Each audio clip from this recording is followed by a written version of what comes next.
Саламатсыңдар ма, балалар? Здравствуйте, ребята. 35-й урок «Снегопад». Что же такое снегопад? Конечно же, это обильное выпадение снега. На этом уроке вы будете определять тексты разного жанра, тип текста рассуждения, составлять небольшой рассказ по вопросам. Бүгінгі сабақта мәтіннің жанрын анықтауды, пайымдау мәтіннің түрін анықтауды және сұрақтар бойынша қысқаша әңгіме құрастыруды үйренеміз. Снег пушистый, серебристый, мягким стелется ковром, и снежинки, как пушинки, вьются весело кругом. Определите жанр текста. Мәтіннің жанрын анықтаймыз. Конечно же, стихотворение, потому что в нем присутствует ритм и рифма. Рифма дегеніміз ұйқас сөздер. Ковром, кругом. Выделенные слова записываем в тетрадь, ребята, и определяем, к какому правописанию они относятся. Пушистый, снежинки, пушинки. Жи-ши пишется с буквой «и». Рассмотрите картинку. Соответствует ли она содержанию текста?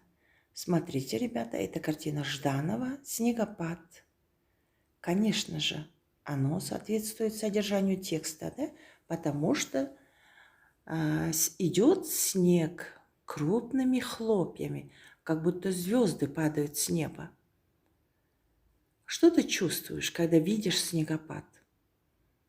Қар жауған саған ұнай ма? Сен өзіңді қалай сезінесің? Во втором предложении продолжите его. Сөйлемді аяқтау керек. Снег бывает белый, блестящий, пушистый, крупный, липкий, колючий и мохнатый. Қар ақ, жылтыр, мамық, ірі, жабысқақ, тікенді және ұйпа болады.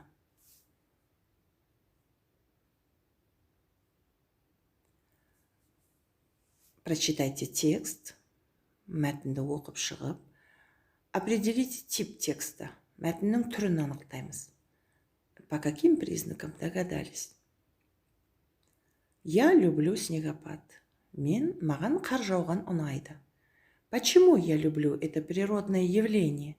Неге маған осы табиғи құбылыс ұнайды?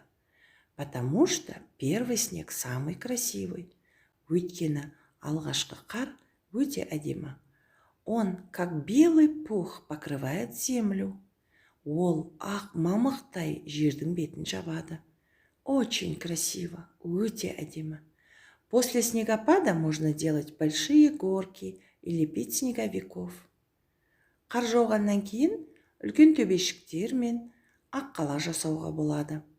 Все радуются первому чистому снегу. Алғашқы аппақ қарға барлығы қуанады. Определите тип текста. Мәтіннің түрін анықтаймыз.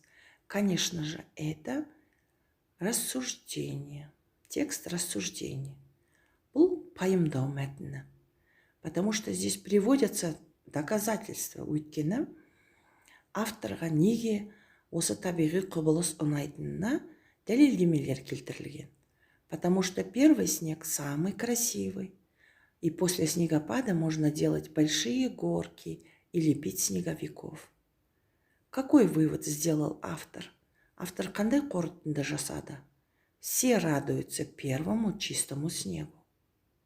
Какое из выделенных слов является наречием, а какое прилагательным? Қарамен жазылған сөздердің қайсысы үстеу, ал қайсысы сын есім?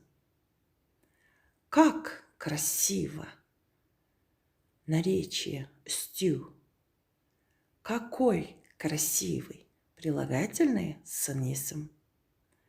Напоминаю, что в текстах-рассуждениях можно ставить вопросы «почему», «зачем», «как». Пайымдау мәтініне неліктен, не үшін, қалай деген сұрақтар қойылады. Составьте предложение по картинке. используя опорные слова. Катается, сырғанайды, идет, келе жатыр, едет, например, едет на лыжах, шаңғымен сырғанайды, снеговик, аққала, коньки, лыжи, шаңғылар, санки, шана, снежки, қар, горка, төбешік, по льду, мұзбен. Какое настроение у детей? Балалардың көңіл күйі қандай? Почему оно такое? Чем заняты дети зимой?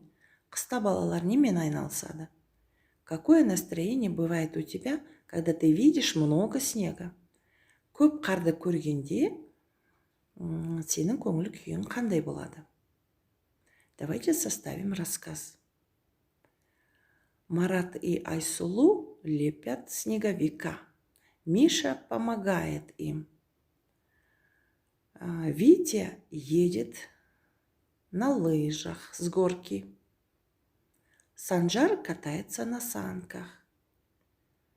Асель и Денмухамед катаются по льду на коньках. Дети не хотят идти домой, потому что им очень весело.